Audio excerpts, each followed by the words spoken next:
ही वसईची दृश्य आपण पाहतोय। वसईचा हा संपूर्ण रेल्वे ट्रॅक पाण्याखाली गेलेला आहे आणि त्यातूनच वाट काढत लोकल पुढे जाते।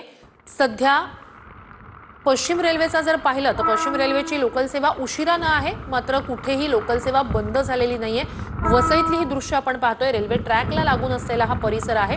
या ठिकाणी काही प्रमाणात खारफुटीची झाडं आहेत, त्याच्याच पुढे हा संपूर्ण खाडीचा परिसर आहे। मात्र मुसळधार पावसानंतर हा संपूर्ण पट्टा आपण पाहतोय जलमय झालेला आहे। याला लागून असलेल्या नागरी वस्त्यांना सुद्धा या पुरानं वेढा घातलेला आहे। पूर्णपणे हा संपूर्ण परिसर जलमय झालेला आहे। तर रेल्वे ट्रॅकवरही पाणी आलेलं आहे आणि याच पाण्यातनं वाट काढत लोकल पुढे जाताना आपण पाहतोय। तर वसईत साचलेल्या पाण्यातूनच रेल्वे ट्रॅकवर आलेल्या साचलेल्या पाण्यातूनच लोकल पुढे जाते। तुर्तास तरी पश्चिम रेल्वेची वाहतूक उशिरानं होतेय। पश्चिम रेल्वेची वाहतूक कुठेही ठप्प झालेली नाहीये। मध्य रेल्वेला मुसळधार पावसाचा चांगलाच फटका बसलाय।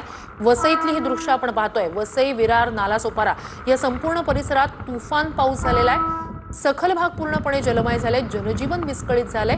मात्र याचा लोकल सेवेला फटका बसला नाहीये। काही ठिकाणी रेल्वे ट्रॅकवर पाणी आलंय, मात्र तरीही लोकल सेवा सुरू आहे।